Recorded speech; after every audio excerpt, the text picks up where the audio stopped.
Welcome back to another episode of the Unbearable podcast. I'm Ryan Voss. With me, as always, is my co-host Drew Testa. Drew, it's been a long 6 months since we last recorded. How you doing? Pretty well. I think we did say though that there might not be as many this year because of the state of the season. So people can't be too surprised, I feel like. Yeah, the problem with last year is that we didn't do anything in free agency. Our biggest move, Larry Ogunjobi, or however you say it, didn't even end up on the team.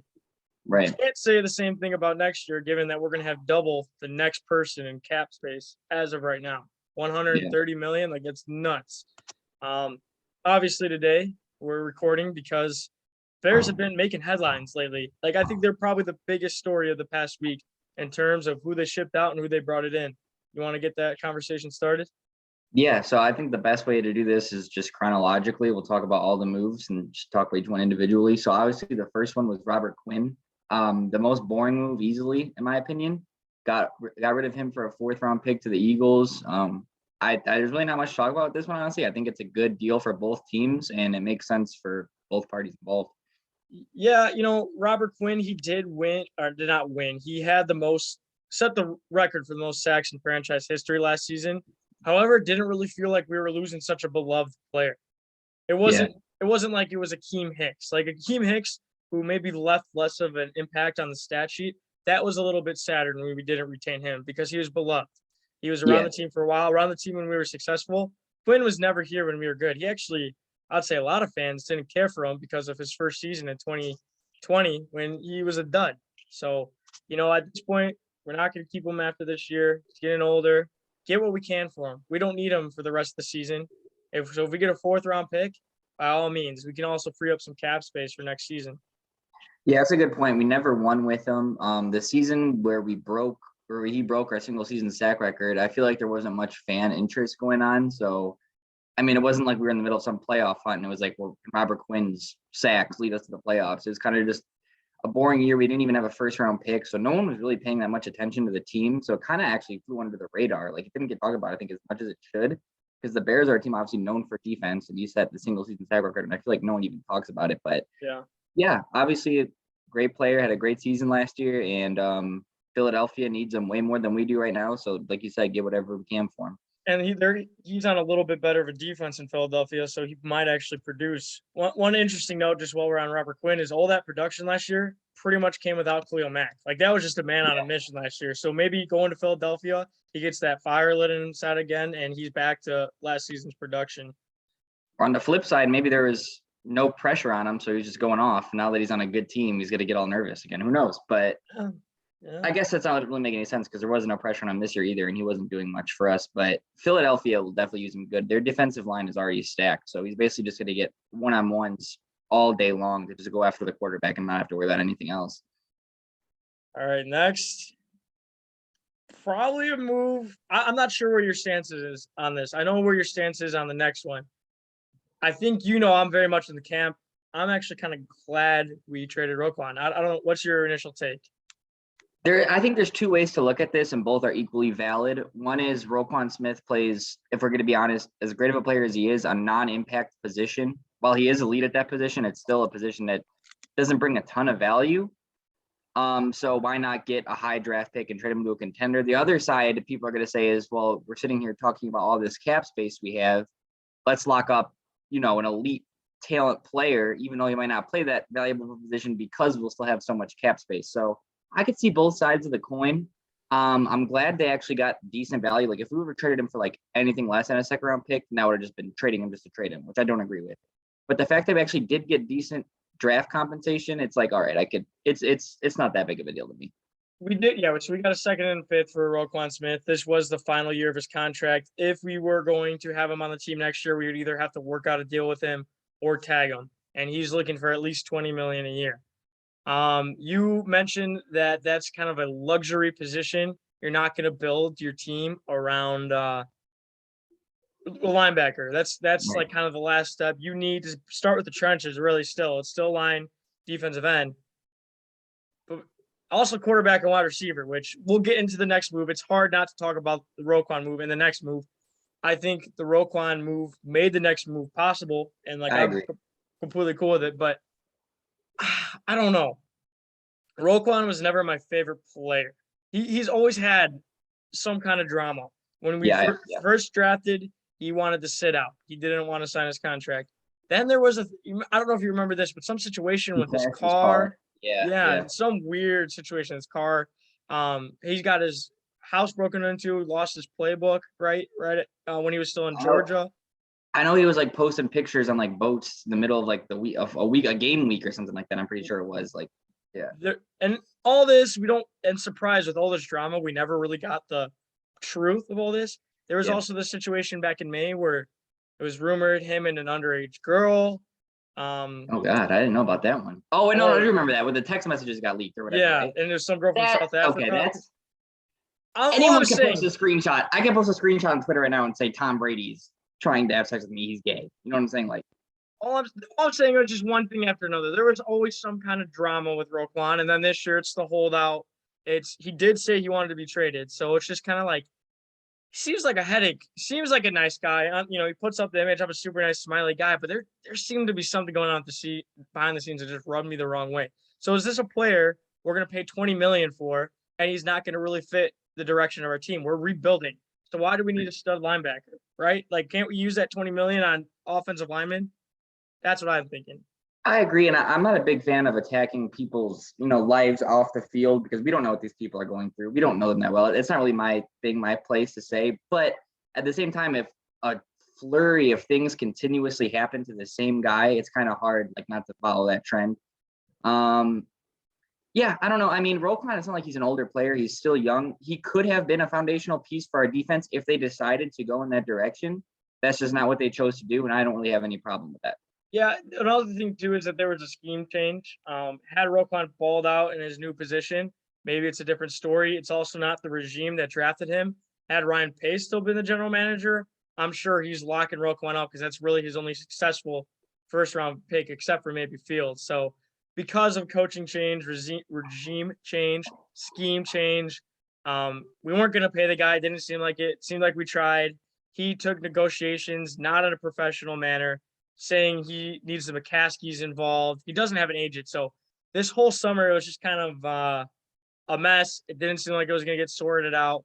Might as well take what we could get for him. And I think you're on the same page with that. Yeah, I agree with that. But something I found actually really interesting was I was watching Ryan Pohl's press conference about the trade deadline, and a reporter asked him the question of, he said he wanted to get paid along the same value basically as players like Fred Warner and Shaquille Leonard from the Colts. And they asked him, do you think he's of that value? And he said, we did have a disagreement in value. So based off that, maybe Ryan Poles just doesn't think Roquan's a top flight linebacker, and that's why he didn't want to pay him the money he wanted. That's the only real conclusion I could draw from that. And honestly, who better to ask than Matt Eberflus, who has coached both guys? If Eberflus will know, okay, is he on Shaq's level? Does he bring to the team what Shaq Leonard brings? I can't believe I'm calling him Shaq. I know. He was Darius Leonard for 3 years. It is weird. But yeah, is he on Shaq Leonard's level? Nah, this guy ain't. We could find him another way. I don't think he is either. So one thing I was thinking about, so they got a second and fifth, and they left off AJ Klein. Which is kind of an interesting. Why would we get back a player instead of getting back a player? Couldn't that maybe become a fourth round pick or something? What I think with AJ Klein is that this linebacking core is really young now. We got a couple of UDFAs playing on there. We got Sanborn. I think Joe Thomas is a young guy. I think there's a Will Jack Swatowski or whatever, your guy. Yeah, Jack Sanborn from Chicago, from Wisconsin. So what I see AJ Klein being is just a veteran presence in that linebacking crew and almost like a coach. Here's how you be a pro. And maybe he could fill a role, but he's really there to just kind of teach the guys. That's what I see. That's the only thing that can make sense of that move. Not quite sure why we got back AJ Klein, other than him just to kind of mentor some of these young linebackers or for whoever we bring in next year. Because the team wants to go young. And one way to go young, a great way is to have that veteran there that's not going to really compete for playtime. Klein won't, and he could just kind of coach the guys up, show them what it's like to be a pro. So I guess I like it for that standpoint, but couldn't really make sense. Why would we be getting back a player? Yeah, it's a depth piece too. You could think of it. I mean, like you said, they're all pretty much undrafted free agents. So if some of them just are clear as day, not NFL players, instead of you keep shoving them out there, at least you have some sort of replacement you could go to if need be. All right, now you bring up the big move, the most exciting move, which before it happened, I put it in our fantasy group chat that the Bears had to make a move like this. I called it. I shot my shot, and it happened. Go ahead. Yeah.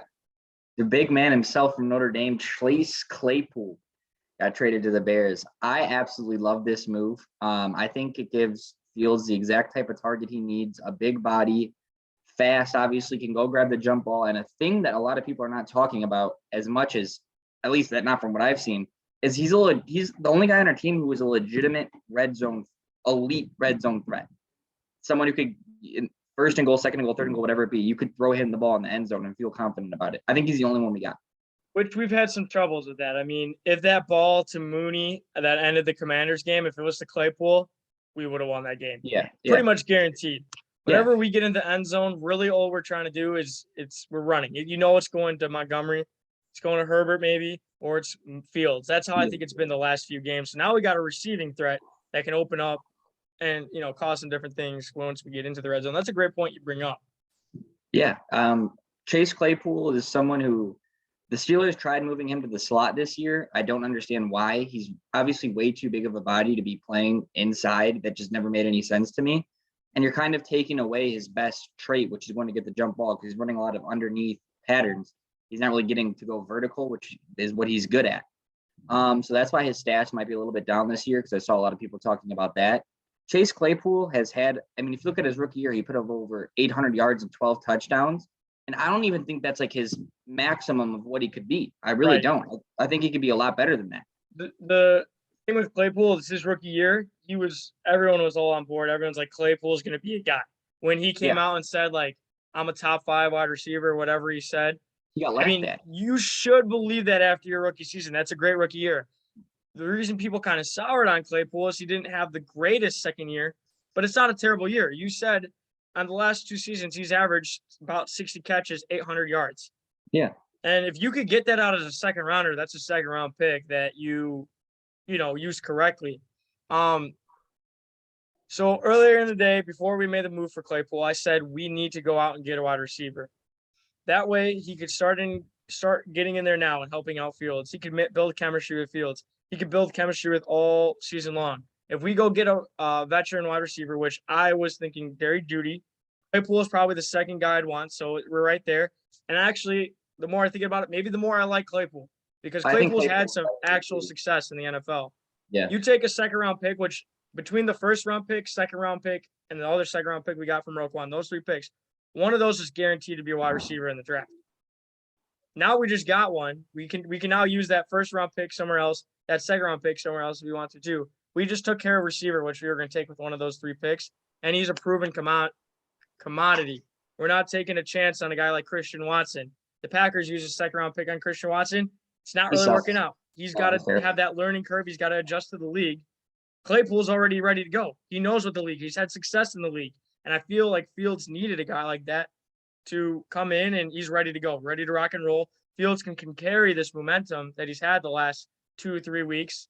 And I wouldn't be surprised if we're at the end of the season and we're just like, that's the new dynamic duo, Claypool and Fields. And it helps Mooney out too, because not all eyes are on Mooney. Yeah, I still am of the camp that we definitely need to draft a wide receiver in the first or second round in this draft. Like, I don't think you can avoid it. I think offensive line is something that you can build through free agency if you need to. But wide receiver is going to be harder to find if you want a top flight guy. And Polk says he looked ahead of this year's free agency and he didn't really see any guys he liked. Yeah, I didn't. Did you? I didn't.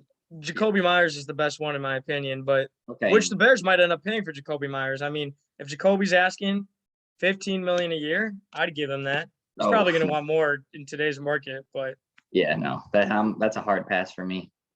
He'd be the third best wide receiver on our team. Yeah, you're right. If we're paying 15 for the third guy, so yeah. But that's the thing with us trading for Claypool. He's got this year and next year. You have to imagine if he balls out these next 9-7 games, whatever it is, he's probably going to have a contract waiting for him at the end of the season. Same with Mooney. Get those guys locked up so they can continue to grow with Fields. That's the thing, too. He's young. He's young still. He's 24, 25. He's younger than Velus Jones. Yeah, which I think now that we got Claypool, I mean, you don't want to give up on guys this early, but I think that's them kind of being like, look, he's not developing. He's either not developing at the rate we thought he would, or he's just not gonna be the guy we thought he would be. Well, it takes some pressure off Bayless too, because I think Bayless is best in almost like a gadgety role. Right, You don't he's have not to a be an every typical down wide wide receiver. receiver. He's not, no. Yeah, so he could Yeah. be his gadgety role, which he's had peaks and valleys this season. I'll just leave it at that. Yeah, a lot of people got on him about the punts thing, which I really didn't as much as other people, because I kind of talked about it like, would you put him at defensive end and expect him to go out there and produce? No, it's not his position. Clearly, he cannot field punts. Don't keep putting him out there when he can't do it. That's how I look at it. What do you feel about the compensation? Originally, people were a little upset that it was the Bears pick instead of the pick they got from the Ravens.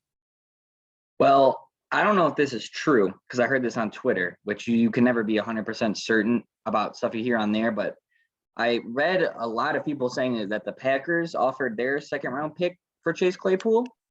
So if that is true and that's the case, I mean, I'm just going to assume the Packers are going to be worse than the Ravens. So if we really wanted Claypool, we didn't really have a choice. Yeah, and to steal him from the Packers of all teams, that's obviously even better. Right. So I don't really think you can. I think we could pretty much chalk that up that was real. There's enough reports out there. There's enough smoke, but I don't think you could put a price on keeping Claypool away from the Packers. So it's worth it. And Fields needs a guy now. He's out there. He kind of put the team on his back. That feels like the mentality. Mooney's good. It hasn't been like Mooney's been playing poorly. It's just he's the only guy out there. He's the only guy we got. So now with Claypool, it takes a lot of that off Mooney. And Claypool, if they have guys right on him, he's one of the best in the league at contested catches and going up and get at balls. I don't know why, but would you say he's comparable to Alshon Jeffrey? No, Alshon was a little bit thicker. He's tall, but he's skinny. It's kind of hard to compare him to someone because like all the big jump ball receivers are going to come to mind are all like stud guys like Calvin Johnson, Terrell Owens. He's obviously not at that level. Speaking of Calvin Johnson, they call him Mapletron. They called him Mapletron. I don't think he's been called that in quite some time. But he earned the nickname. He could get it back. He showed those flashes. I think this is going to be kind of an Eberflus project because he's had some moments in his career. Like we all remember, I forgot who they were playing, but it was like a hurry up offense situation. He caught the ball and he's like celebrating like first down and they're trying to get the ball and snap the line. And then the other day, I think he dropped the pass over the middle or something. And Romo was talking and he was like, Claypool is a guy who I think could honestly be one of the best receivers in this game if he just devotes himself and works hard. So I think Eberflus really needs to really take Claypool under his wing. And I think how Claypool develops these next however many games is really could show a sign of how good Eberflus is as a coach, player development. You know, Drew, I completely forgot about that. That was last season. Last season, he did have – it wasn't just that instance. I feel like there was a few where Claypool's immaturity really shone through on the field in mistakes that he was making. I think that might be because his rookie season – was there a better rookie wide receiver his season? So this is 2 years ago. Maybe I'm going to look dumb and there's someone super obvious, but who? Justin Jefferson? Justin Jefferson, yeah. But that's not even fair. Justin Jefferson is looking like one of the greatest receivers of all time. So Jefferson, Claypool, I don't think there was a huge drop-off between Jefferson and Claypool. I mean, Claypool is pretty much a household name. There was like 800 yards difference. Okay. But would you say Claypool? You can only compare people to Justin Jefferson. If you're comparing someone from Justin Jefferson, it's got to be like a top 5 receiver in the league. Would you say Claypool's a household name, though? I mean, that's a name everybody knows. Claypool, yeah. He played in a big market. He had a big rookie year. I would say so. So I think he just went into last season with like a big head and he got humbled a little bit. Yeah. He thought it was just going to be easy going. And I think he might have learned his lessons in Pittsburgh. I'm pretty sure I was watching Red Zone Sunday and he threw a touchdown pass. He did. He threw a touchdown pass. That's kind of awesome. I mean, he's a guy who's willing to do anything for his team. He's able to make plays in that aspect too. I had one more question for you.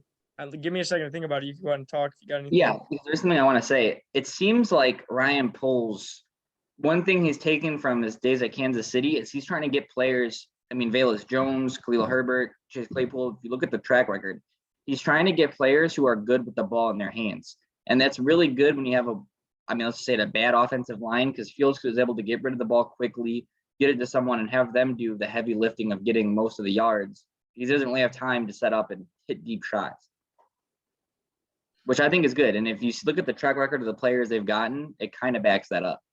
And that's something obviously Kansas City did when you look at guys like Hardman, Demarcus Robinson, obviously Tyreek Hill, Clyde Tyreek Edwards. Hill's one of the best with the ball. It's the same types of players. This wasn't what I was going to bring up, but a lot of people are mad that we traded Roquan. We're switching from a defensive to an offensive team, especially with Fields. I mean, Fields has looked recently on Twitter. It's kind of the consensus. Fields is the best quarterback of his draft now.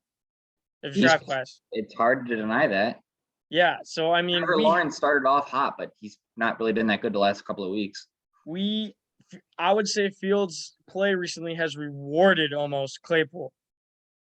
This is the GM showing I'm with this quarterback. Let me get him some weapons to continue his development, right? Yeah. If Fields sucked, we're not going out and getting Claypool. And that's the other thing. Everyone's like, oh, we're doing a rebuild.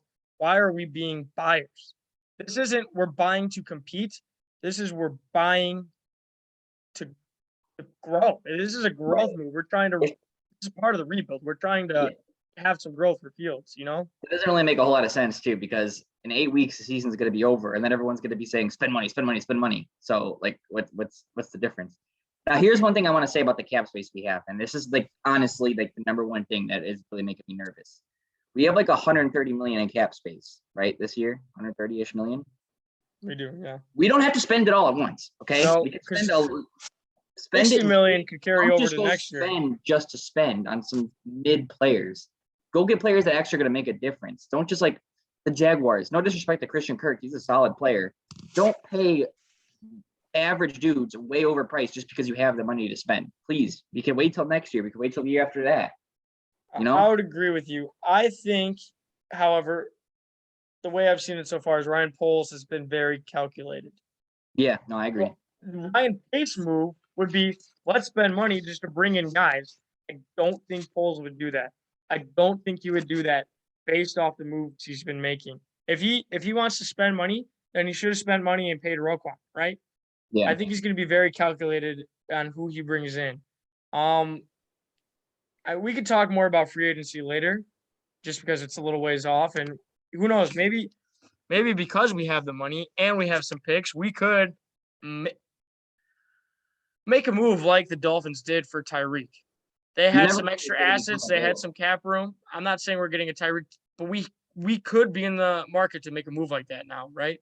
Yeah, I mean, like I just said, you never know who's going to become available. You never know, and it's better to be prepared in case something were to happen and something opens up, and now you can't go get a player you want because you don't have the resources. Just to play a little devil's avocados, why do you think Pittsburgh traded Claypool? Is it as simple as they got Deontay paid up? They got who's the new guy? George Pickens. George Pickens looking really good. Yeah, Claypool, he looked really great. He didn't have the greatest season last year. Let's just give these new guys a chance, or just to play devil's avocados, because we're really psyched that we got Claypool. But I'm sure there's some Pittsburgh fans that are really psyched they got a second round pick. You got any insight into that? Yeah, I think it's a mixture of a lot of things. Like you just said, they might have found him expendable with Pickens and Deontay Johnson.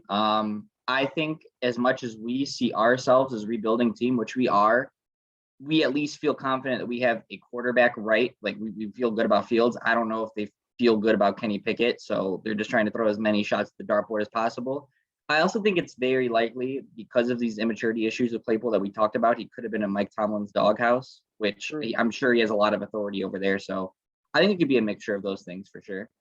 Yeah, and I also want to say Claypool's season this year, I don't think it's been necessarily bad. I think he's got like 300 yards, 20, 30 receptions, no touchdowns caught, I don't think. Maybe I think he's got one. But he's also been playing with Mitch Trubisky, which will tell you, like, that's not an offense I want to be a part of. And Kenny Pickett learning on the fly, which Kenny Pickett may not be the greatest quarterback. He's got no business being in there right now. He's not ready. Right. So this season, Claypool's season's not going to be judged on what he did in Pittsburgh. It's what he's going to do now in Chicago. Oh, for sure. Now, I think that's the reason why we went out and got him. I think they saw their chance to get someone who maybe was expendable to said team. But for us, I mean, we're expecting, I know our expectations are high, but he's going to step in and be our number one X receiver right off the bat. So to get a player with that type of opportunity, I mean, you obviously have to think very highly of him. At least, I mean, it goes without saying, but more highly than Pittsburgh thought of him, obviously. Do you expect Claypool to play this Sunday? I think he'll play. I don't think he'll have a full route tree. I think they'll put him out there. Like we saw last week against Dallas, we were throwing go routes to like Equinemius St. Brown or Bayless Jones. Like if you need one of those shot plays, I think they'll put him in there or maybe use him as a decoy, but there's no possible way to be able to learn all the plays by Sunday. It's not gonna. Right, especially because this offense, from what I understand, has a lot of reads and a lot of timing. So Yeah. there might be guys come open, but that's not where Fields is in his progression. But I could see an instance where they're just like, hey, run a go route. Fields, do your check downs, get to the third one. If you peek over to the left side of the field and Claypool's open, I mean, just chuck it to him. Like, it's not that hard to just tell Claypool to run a route. Who am I trip up more is probably Fields. Yeah, here's something that we need to instill in Fields. I mean, it's easy for me to say I'm some idiot on a laptop, right? But he needs to learn now that we got Claypool. A lot of times he's not going to be wide open. If he's in coverage with a small corner, just throw him the damn ball. Who cares if he's not open? Just whip it. He catches it. Yeah, you gotta take those chances. That's part of the luxury of Claypool too. He's a receiver that's known as going up and getting. So yeah, take 50-50 shots. And this is going back to Fields' game at Ohio State. That was his game, kind of just taking deep shots, but I think he might have gotten afraid in the NFL, which he hasn't really been throwing a lot of picks this year. No. Not at all. And thrown, like there's been two I could think of off the top of my head that were like bad passes that fell on someone's hands. So yeah, a couple of the picks early on weren't even his fault. Like I think he had a 3 interception game, and only one of them maybe was his fault, and that was early on. The past 2 weeks, he did have one against the Patriots. I think it got called back, right? Oh, you're right. That one was kind of on him pretty bad. Though. Yeah, that was his. Yeah, that was his. Yeah, and an issue for him big time last year was fumbling. I'm not really recalling any fumbles. I mean, he's putting the ball on the ground, but we're picking it up. Okay, I think he fumbled 3 times in the Patriots game. He picked them all up. Or is it bad snaps? I remember one time specifically, he was rolling out to his left, and we just dropped the ball. Okay. He died on it. Yeah. My point is that either because of we've gotten lucky with turnovers or whatever, there's been significantly less because of last year, and I think it's maybe because he feels a little bit playing afraid. So I like him now. The season to watch. It's lost. Let's just truly see what Fields could do, especially now with this new weapon in Claypool. Yeah, I mean, this is almost more exciting than the year we made the playoffs and lost to the Saints. Did we ever score 30 points in back-to-back games that whole year? Did we score 30 points once? I don't know. But this offense is looking like it could be legit, especially now you add a guy like Claypool. We'll see what happens, but if these last 2 weeks are any indication, we're actually going to be, a bad team, but at least a fun team to watch. I would agree. I'm really excited the Bears did it. We got some intrigue. And maybe with this new intrigue in the Bears, maybe more videos are coming. What do you think? We're going to hit some more pods this year? Or you got to subscribe and find out. Who knows? Who knows? If you guys are subscribing, liking, commenting, there's some interaction with this, telling your friends. I think help us help you. What's that? I said help us help you. Yeah. Hey, be a friend, tell a friend. We'll bring you your Bears coverage. I feel like we do have a unique perspective on this. Yeah. That's easy. I don't really watch other Bears podcasts, but I think I saw a couple seconds of one, and it's just 3 people thinking they're experts. Microphones in their face. If you go on to Facebook and you look at someone who's over the age of 40, what they're saying is they're like, why would we get rid of Roquan? He's one of our best players, but we see the vision that it doesn't really make sense to pay him. They're not thinking that way. And we don't take ourselves too seriously. At the end of the day, we're just fans. We're not trying to be professional podcasters. If we were, I wouldn't have this blurry screen. This is pretty bad setup. I wouldn't look like I got kidnapped by someone. Yeah. Yeah. Are you being held at gunpoint? Is there someone behind the camera or something? I'm not allowed to say. All right. Well, this has been another edition of the Unbearable podcast. If I'm not mistaken, I think it's episode 30 or so. I literally have no idea. I kind of deleted this off my phone, so I had to sign back into the email. It's Unbearable Podcast 2020. We established this 2 years ago, almost 3 years ago. So we're still going strong. Still doing it. Yeah, we're still pumping out episodes just 6 months apart, Yeah. All right. Thanks for watching, guys. Oh, well, I gotta stop recording. Awkward.